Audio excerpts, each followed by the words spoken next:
good at art is something that a lot of people are always asking us about. And I think one of the ways that most people are always trying to do art is to just keep practicing, just keep trying to get better.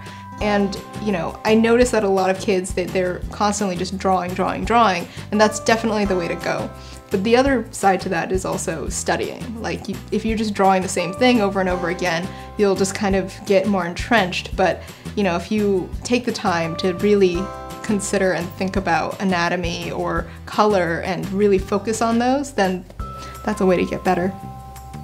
I think part of it's the application of it. It's like the application of knowledge. By just practicing, it's not necessarily always preparing you for what needs to be done. It's like, for me, I learned the most from when I first got a job. In that first few years, you learn the most when you actually you're called on to do something where you're actually not quite ready to do. And it's, I guess the easiest way to put it is to try to find some sort of swimming pool to jump into in the deep end and then try to work your way out of it. Yeah, I think it's also important not to have any ego. You have to really divorce yourself from your work and not take things too personally. And that's a really great way that you can really look at your work honestly and be able to improve. But it's also that ability to not be afraid of failure. And I think it's you also have to have that love that, that it's fun for you, that you're absorbed by whatever this thing is. And I think you have to be able to find your passion for it. I started in animation because I heard about this Disney training program where they pull you in and you work for about 6 months with a mentor. And I was really excited about that program, so I applied a number of times before I actually got into it, and that's kind of how I started in animation. After I didn't get in the first time, I knew I had to rework my portfolio. I knew I couldn't just submit the same one and expect a different result. So I did a lot more research. I kind of looked into what the films that they were developing at the studio and tried to make my portfolio suit those projects.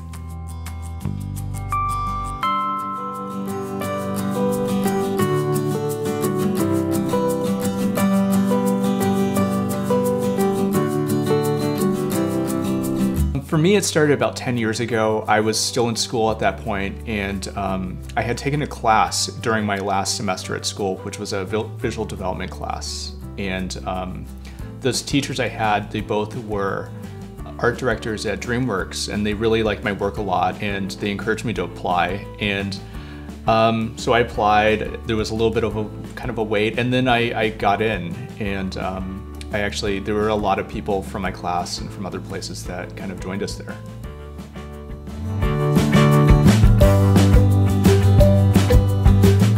The most basic advice that I could give to an aspiring artist is to do your research. I mean, everyone knows about doing research in terms of your artwork, but also doing your research in terms of job hunting. It's like a lot of people just only think about things like Disney and Dreamworks, but they don't really do the research into where else can I work using the same skills as an illustrator. And doing that type of research actually really helps you find your own niche. Maybe those aren't the only places to work. Maybe there's other places like casual games or something else like a graphic design firm that maybe your skills are slightly more suited for. And it's by only using what you know, it's you'll never find those opportunities. For me, what I would recommend to aspiring artists is to kind of have a diverse view of the world, be interested in more than just art, to look at other things, to be interested in history, to read a lot, to just immerse yourself in all sorts of media, to watch movies, to think about them all critically, be like a student of the world versus being the best artist you can. Because, that richness of studying the world, that's something you can bring to your art, because it's then you are kind of a full-rounded person versus just being someone that's a total art nerd. I mean, not to say that you can't be both, but it's being able to talk about other things or think about other things. You have something that brings richness to what you do. There's a lot that you're trying to absorb as a beginning artist, but one thing that I notice a lot of is people are rushing to kind of get to the big, beautiful painting because that's what they want to put in their portfolios. And then they kind of rush past the foundational stuff. It's like, is your perspective working? Is the anatomy on your characters working? Is your composition working? And they may not think about that stuff because they're like, oh, I want to get to the exciting part. I want to do color. I want to do light. And yeah, that stuff is great, but then you kind of come to a point where, you know, those things, because you're working on that stuff on top of a bad foundation, it's very obvious that you didn't care enough at the early beginnings. Students should also not be afraid of hearing no, about not, you know, pushing themselves further and being able to kind of explore those boundaries, because that's one of the points where you still can do that, because there's like nothing really happens to you. I mean, the worst case, it's like maybe you might not get the best grade, but I mean, in the end, it's like you are in control and you're able to test those limits. And I think being a student, that's the thing that you should try to do, about seeing how far you can go, where the edge of the world is.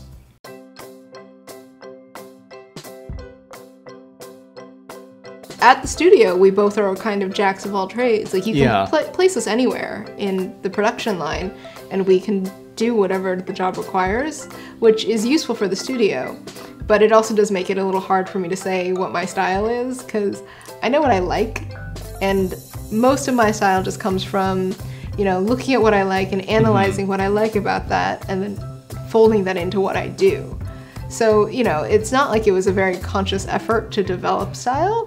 It was more of an organic, like, here's what I like, here's why I like it, and, you know. Or I think we're also just very curious about how other people do things, and we love exploring how that process works. I think for both of us, it's like that, there's a love of doing art, not art a certain way, but just art generally, and it's like we love seeing new ideas, new ways of doing things. And I think we're just really excited about exploring that. So it's like, if we see something new and totally different, we're like, wow, that's crazy. How did they do that? How can we do that? You know, it's like, I'm spending my Sundays taking classes learning 3D, like more 3D stuff, because to me, I feel like that's the future of this. But also it's a cool way to explore design and explore where art can go. And I feel like we're not interested in limiting ourselves to being like, oh, we are artists and this is what we make. We want to be able to, you know, explore what that means. You know, it's like when you're in school, all your teachers just care about what you made. It's like, do you feel like this is your character? Is that what you really wanted? And you can be like, yes, that's my character. And then they'll try to guide you into how to make that better. But when you are working, it's no longer about that. It's like, is this someone else's character? And you have to like learn how to read people. You have to understand how to like talk to a director and figure out what they want and how to make that happen. And in school, it's never about that. It's never about translating someone else's idea.